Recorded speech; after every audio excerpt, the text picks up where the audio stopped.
जिथे दो खाए दोला जेकॾहिं शाहनवाज़ ख़ान जे मथां असां गोॾा भञी चढ़ी नथा वञूं त उहो मिठण खे ॻोल्हण जी तकलीफ़ ई कोन कंदो।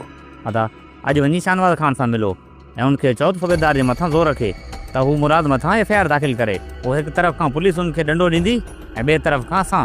तव्हां मुराद खे सुञाणो ई न, तव्हां अञा ॿार आहियो। असां मुराद जे मथां जेतिरो बि ज़ोर ॾेई लॻंदासीं न एतिरो मिठण जे मथां ख़तरो वधी वेंदो। तूं सुलझल क़ौमुनि तरफ़ ॾिसंदे न त हू ग़ैर मुस्लिम आहिनि, कोई बि असां खां वधीक ईमानदार ऐं मुहज़ब क़ौमियूं बणिजी वियूं आहिनि। असां वटि कहिड़ी बेईमानी रहियल आहे जेके असां न पिया कयूं ऐं असां इहो बि नथा सोचियूं त असां पंहिंजे पोयां ॿारनि लाइ कहिड़ो मुस्तक़बिल छॾियूं पिया वञूं। हीउ जेको असां गंद कयो आहे न मुराद, यकीन करीं त सदियुनि ताईं असांजो मुस्तक़बिल इन गंद में पिड़जंदो रहंदो।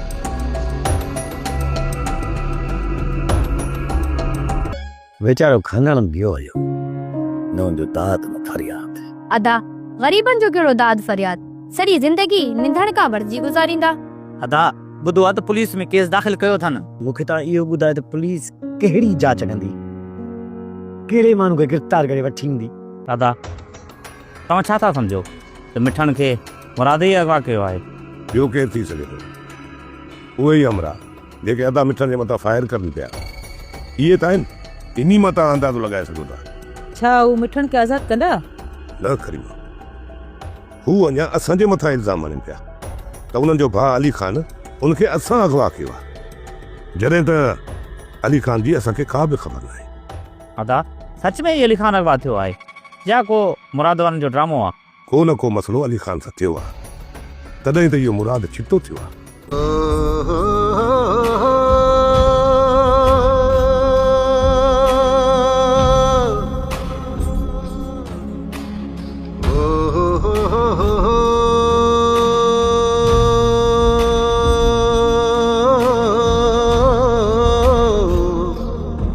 अदा ख़ाननि जी किन सां दुश्मनी हुई जो उनखे मारियो हुयो? पिरला दुश्मनी त वाकई बि कोन हस, पर पोइ बि वेचारे खे मारियो वियो। पोइ इहे कहिड़ा ज़ालिम आहिनि जिन ग़रीब खे न बख़्शियो? मूंखे त इहो शक आहे त ख़ानन वटि को अहिड़ो राज़ हुयो जेको राज़ हुनजे मौत जो कारण बणियो।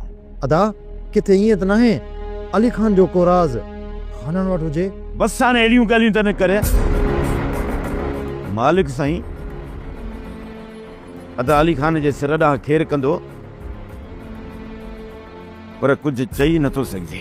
असांजे करे तव्हांजे मथां बि मुसीबत अची सघे थी। असां हर मुसीबत सहण लाइ तयारु आहियूं। ज़फ़र वारे वाक़े जी त तव्हांखे ख़बर हूंदी। बेगुनाह मारियो वियो, उन ज़ुल्म जे ख़िलाफ़ आवाज़ उथारण लाइ असां हर वक़्तु तव्हां सां गॾु आहियूं। हितां ज़ालिमनि खे ॾुख भॼाइणो पवंदो, हिते उन्हनि जो राज हले पियो। नेठि त उभरंदो सिज, नेठि त ही कारी राति ख़तमु थींदी। हाणे रज़न वारनि खे लॻा दी पक थी वई आहे त तव्हां मुराद जा माण्हू आहियो, इन करे हाणे तव्हां रज़न वारनि सां सिधो विड़ी सघो था। जॾहिं बि हुकुम कयो कयूं राज़न जो कमु पूरो, छो त हाशिम जो धक हिकु मुड़ुस पटी ते पूरो। फ़िलहाल रज़न न, तव्हांखे मुराद खे घुमरी ॾियणी आहे। मंसूर ख़ान, जेकॾहिं तव्हां चाहियो था त तव्हांजे असांजे विच में जेकॾहिं नफ़रत पैदा न थिए, न को असां हिकु ॿिए खे नुक़सानु ॾियूं, त मुराद खे चओ त मुंहिंजे भाउ मिठण खे मुंहिंजे हवाले करे। हीउ आख़िरी चकर मां तव्हांजे तरफ़ आयो आहियां। जेकॾहिं तव्हां पाण खे चङा ऐं मोतबर सम्झो था, जेकॾहिं तव्हां चाहियो था त सभिनी धुरनि में अमुन रहे, त मुराद जी क़ैद मां मुंहिंजे भाउ मिठण खे आज़ादु करायो। जेकॾहिं तव्हां इहो कमु न कयो त पोइ असां सम्झी वेंदासीं त तव्हां धुर बणियल आहियो। राज़न तव्हांखे मुंहिंजी ज़ुबान मथां एतबार इन करे न आहे जो तव्हां इहो सम्झंदा आहियो त मां धुर बणियल आहियां, पर जेको चङो मुड़ुसु हूंदो आहे न त उहो न्यूट्रल हूंदो आहे, पर जेकॾहिं को कंहिंजी धुर बणिजे थो पोइ हिन जे बारे में सोचूं था। जल्दी मोटण जी कंदुसि, तव्हां हिन जो ख़्यालु रखिजो। सालार मूंखे मोटरसाइकिल जी ज़रूरत आहे, मां वापसि वेंदुसि। मोटरसाइकिल जो बंदोबस्तु थी वेंदो, पर हिन वक़्तु तुंहिंजो वापसि वञणु ख़तरे खां ख़ाली न हूंदो। यार मुंहिंजो वापसि वञणु ज़रूरी आहे, पोयां जी जांच लहण बि ज़रूरी आहे। सोडल जेका बि जांच करणी आहे मां करे थो चाहियां यार। सालार सिर्फ़ु उतां जी जांच न आहे करणी, पर अमाई बाबा सां बि मिलणो आहे। जेकॾहिं मां उन्हनि सां न मिलियसि न त उहे वीचारा परेशानी में ई पूरा थी वेंदा। केॾी महिल निकिरंदे सोडल? सालार तूं गाॾी हथु करे वठि, मां गुलपरी सां मिली उनखां मोकिलाए अचां। ठीकु आहे, तूं मोकिलाए अचु, मां गाॾी काए थो अचां।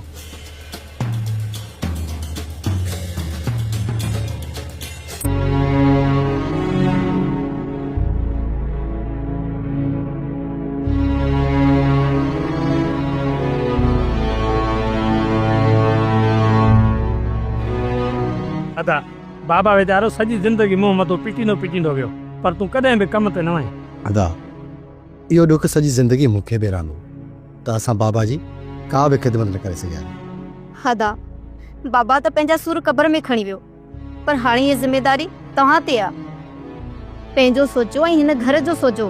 हाणे त मुंहिंजूं ज़िम्मेदारी बि तव्हां ते ई आहिनि। हा दी, ज़िम्मेवारियूं निभाईंदासीं।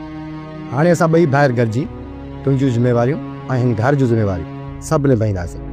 अदी अदा जी रण न रही जब पैदा करे तो शाहपात नगर कबर ते खणी वेंदो। चाचा अदे मुराद मोकिलियो आहे मूंखे। जेकॾहिं तव्हांखे सोडल जी ख़बर आहे त ॿुधाए छॾियो मूंखे, या उनखे फ़ोन कयो त अदी खे जल्द वापसि वठी अचे। जेकॾहिं इहो कमु सोडल पाण करे थो त उन मथां रैद कई वेंदी, पर जे पाण हू अदीअ खे हिते वठी आयो त ठीकु आहे। जेकॾहिं असां पाण उनखे ॻोल्हे लथोसीं न त पोइ असां मां का बि रहम जी उमेद न रखिजो। पुट जेकॾहिं असांखे सोडल जी ख़बर हुजे हा ऐं फ़ोन ते का ॻाल्हि ॿोल थिए हा त पोइ तूं छा थो सम्झी त असां हुनखे वापसि अचण लाइ न चऊं हा? हीरला असां ते तव्हां यकीन कयो, सोडल जे बारे में असांखे का बि ख़बर कान्हे का। हू किथे आहे, कंहिं वटि रहे थो, इहा बि असांखे ॼाण कान्हे का।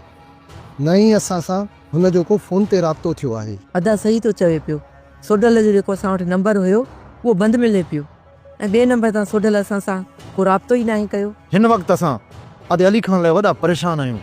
मालिक साईं हुन जे सिरे ख़ैर कंदो। सही आहे, तव्हांखे ख़बर हूंदी त खाननि खे कंहिं मारियो आहे? हुन में तुंहिंजो कहिड़ो कमु जो त ख़ैरु आहे न? ख़बर त हुजणु घुरिजे आहे न बाबा साईं, मां तव्हांजो कमदार आहियां। जे इहा तोखे ख़बर पइजी वई, पुलिस त छा, मुराद छा, पर खाननि जे छोरनि बि तुंहिंजे कंध ते लत रखी त तूं सभु कुझु ॿुधाए विया दे। इन करे मोलू तूं इन्हनि राज़नि ॼाण जी कोशिश ई न कर।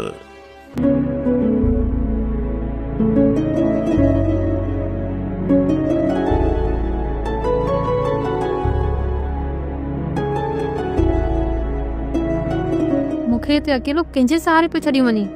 गुलपरी 2 ॾींहंनि जी ॻाल्हि आहे, मां मोटी ईंदुसि।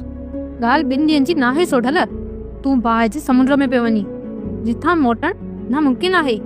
मूं सालार खे सभु कुझु सम्झाए छॾियो आहे। जेकॾहिं मां वापसि मोटी न अचां त पोइ तूं पंहिंजे फ़ैसिले में आज़ादु हूंदी। जेको तूं फ़ैसिलो कंदीअ सालार उन ते अमल कंदो। पोइ जेकॾहिं तूं हिते सॼी ज़िंदगी रहणु चाहीं या पंहिंजे घर वञणु चाहीं, तुंहिंजी मर्ज़ी। सोढल मां तुंहिंजे सहारे ते घर छॾियो आहे, हाणे तूं मूंखे ॿियनि जे दरनि ते रोले ईअं मूंखे छॾे नथो वञी सघीं। पोयां छा थी गुज़रियो इहो ॼाणणु लाज़मी आहे गुलपरी। पोइ जेकॾहिं तूं मूंखे दिलि सां इजाज़त ॾींदीअ त मां ख़ैर सां वापसि मोटी ईंदुसि। मां तुंहिंजी वापसी जो इंतज़ारु कंदसि। जेकॾहिं मुंहिंजो इंतज़ारु ख़तमु थी वियो ऐं तूं न आहीं त पोइ सालार खे वसियत कई वञजांइ त पंहिंजे घर जे ओसे पासे में मुंहिंजी हिकु गुमनाम क़बर ठाहे मूंखे हुन में दफ़न करे छॾे। मालिक साईं तुंहिंजे सिर ते ख़ैर कंदो, मां जल्दी मोटी ईंदुसि।